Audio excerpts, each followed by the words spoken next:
Good morning, class 6. I am Anil Bhagat, your science teacher from Modern International School, Hiswa. Welcome back to our e-learning program. Today, in this video lecture, we will discuss about the leaf venation and its functions.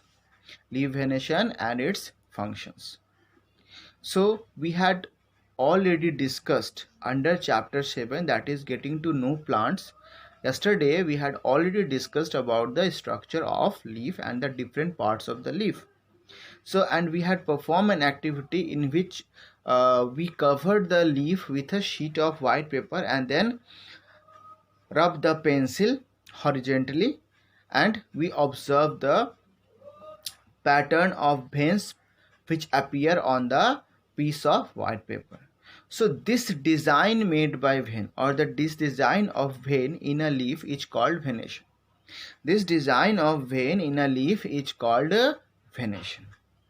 So when we get a web-like design, when we give a net or web-like design from a leaf and along its midrib or both sides of its midrib, this type of venation is called reticulate venation. This type of venation is called reticulate venation. But if we get parallel lines, if we get the venation parallel lines to one another, if the venations are parallel lines to one another, these are called parallel venation. So there are two type of venation, that is the pattern of veins in which the veins are form a net like design or a web like design. These are called reticulate venation. And if the design is parallel to each other, then this is called parallel venation.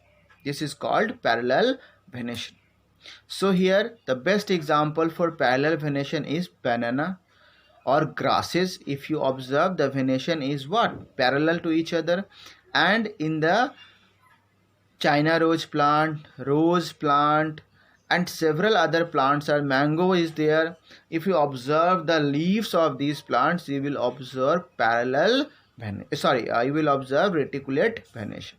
So this is the difference between reticulate and parallel venation. Now we will perform an activity to understand the functions of roots. So we have to take two polythenes, two healthy leaves, uh, uh, and a thread. So we take a healthy plant, take the polythene and cover one leaf, or put one leaf in the polythene, and we tie the head of the polythene by the help of the thread. And the second polythene, we just tie the mouth of the polythene without putting anything in the polythene. And after few hours, if we observe these two polythenes, the polythene in which we keep a leaf and tie it, we will find that in this polythene on the surface there are drops of water, but in the other polythene there is nothing. I mean, the same it is in the when we are tying this polythene, it is the way it is same. I mean, same, there is no change in the polythene. So now the question arises, from where these drops of water appear in that polythene? The answer is the process of transpiration. That is, there is a process in plants by which the plants remove extra amount of water in the atmosphere in the form of vapor. Means plants absorb plant water and minerals from the roots, but plants absorb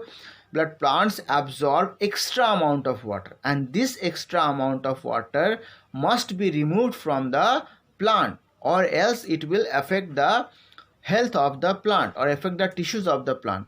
So in this case, this process of transpiration, it will remove the extra amount of water in the form of water vapor in the atmosphere through the stomata. So this process, transpiration, is occur in the healthy plant, and that is why this water vapor, when comes in contact with the surface of the plastic, it will cool down and convert it into water drops. So plants perform the process of transpiration. This is the first function of plants. Now we will observe a next activity, and by which we are able to understand the next function of plants. That is, take a healthy plant and take a healthy leaf. And now, after taking this healthy leaf, what we have to do here in this activity, we require a leaf, some spirit, a beaker, test tube, burner, water, and a watch glass and iodine solution for this activity. This much things we need here.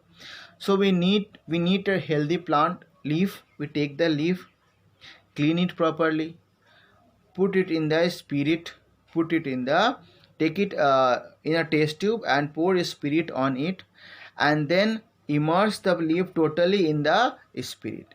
Now place the test tube in the beaker which is half filled with water, and now heat the water.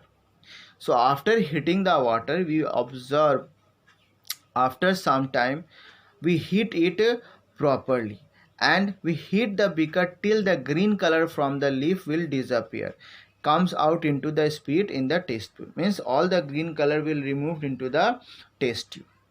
So now after that, take out the test tube, then take out the leaf, and then wash it with water, and then put the leaf in a watch glass, and then put few drops of iodine solution. In class 6 also we had discussed, so put some iodine solution on the leaf, which we had discussed in the back when we will experiment, or we had doing this, that we had done that activity in which we are testing the presence of starch in the food. So when carbohydrate, remember, starch, so when we put the iodine solution on the leaf, we will find that the color will change into blue black. We will observe that the color appear is blue black color. It means what? Iodine whenever reacts with starch, it will show blue black color. It means there is a presence of starch. Means in plants food is there. Means plants perform the process of photosynthesis by which this food is prepared, and in the form of starch it is there. Though that is why this shows that leaves perform an activity that is called photosynthesis, by which food is prepared, and the whole world depends on this food.